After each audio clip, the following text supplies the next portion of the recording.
Hello friends, இன்றைக்கி நம்ம egg kurma simple and டேஸ்டியாக எப்படி செய்யுதுன்னு பார்க்க போகிறோம். அதுக்கு ஃபஸ்ட்டு நம்ம தேவையான இன்க்ரீடியன்ஸை எடுத்து வச்சுக்கலாம். இதுக்கு ஒரு மசாலா ரெடி பண்ண போகிறோம். அதுக்கு ஃபஸ்ட்டு ஒரு கடாய் வச்சுக்கலாம். கடாய் நல்லா ஹீட் ஆனதும் லைட்டாக ஆயில் சேர்த்துக்குவோம். ஆயில் நல்லா ஹீட் ஆகிடுச்சு. இப்போ 1 டீஸ்பூன் சீரகம், 1 டீஸ்பூன் மிளகு, 1/4 டீஸ்பூன் சோம்பு சேர்த்துக்கலாம். இது நல்லா பொரியட்டும். பாருங்கள், பொரிஞ்சிருச்சு.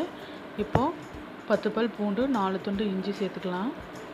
ஒரு 15 சின்ன வெங்காயம், 4 வரமிளகாய் சேர்த்துக்கலாம். சேர்த்துட்டு இது நல்லா குக் ஆகிறதுக்காக கொஞ்சமாக சால்ட் சேர்த்துக்கலாம். சேர்த்துட்டு நல்லா மிக்ஸ் பண்ணிக்குவோம். கொஞ்சமாக கறிவேப்பிலை சேர்த்துக்கலாம்.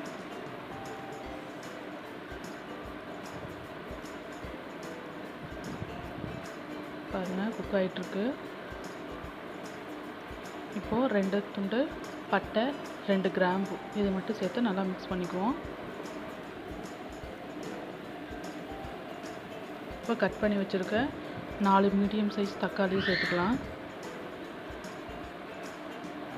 சேர்த்துட்டு இந்த சின்ன வெங்காயம் தக்காளியோட கலர் சேஞ்ச் ஆகிற அளவுக்கு நல்லா ஃப்ரை பண்ணி எடுத்துக்க போகிறோம். பாருங்கள், கலர் சேஞ்ச் ஆயிடுச்சு. இதை நம்ம அப்படியே ஆற வச்சு மிக்ஸி ஜாருக்கு சேஞ்ச் பண்ணிக்கலாம். ஸோ இதை பேஸ்ட்டு மாதிரி அரைச்சி எடுத்துக்க போகிறோம்.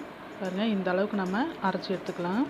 இது அப்படியே இருக்கட்டும். இப்போ அதே கடாயில் லைட்டாக ஆயில் சேர்த்துக்கலாம். ஆயில் நல்லா ஹீட் ஆயிடுச்சு. கொஞ்சமாக கறிவேப்பிலை, ஒரு 2 பச்சை மிளகாயை கீறி போட்டுக்கலாம். இப்போ நம்ம அரைச்சி வச்ச பேஸ்ட்டை எடுத்து ஊற்றிக்கலாம். தேவையான அளவு தண்ணியும் சேர்த்து மிக்ஸ் பண்ணிக்கலாம். தேவையான அளவு உப்பு சேர்த்துக்கலாம். இப்போது 1 டீஸ்பூன் கறி மசால் பொடி, 1/4 டீஸ்பூன் தனி மிளகாய் தூள், இந்த ரெண்டையும் சேர்த்து நல்லா மிக்ஸ் பண்ணிக்குவோம். பாருங்கள், இது ஒரு கொதி வரட்டும். கொதிக்கிற ஸ்டேஜில் நம்ம பாயில் பண்ணி வச்சுருக்க எக்கை சேர்த்துக்கலாம். சேர்த்துட்டு இந்த மசாலாவில் எக்கு நல்லா படுற மாதிரி மிக்ஸ் பண்ணிக்குவோம். ஸோ சூப்பரான எக் குருமா ரெடி ஆகிடுச்சு. நீங்களும் ட்ரை பண்ணி பாருங்கள். எப்படி இருக்குன்னு கமெண்ட் பண்ணுங்கள்.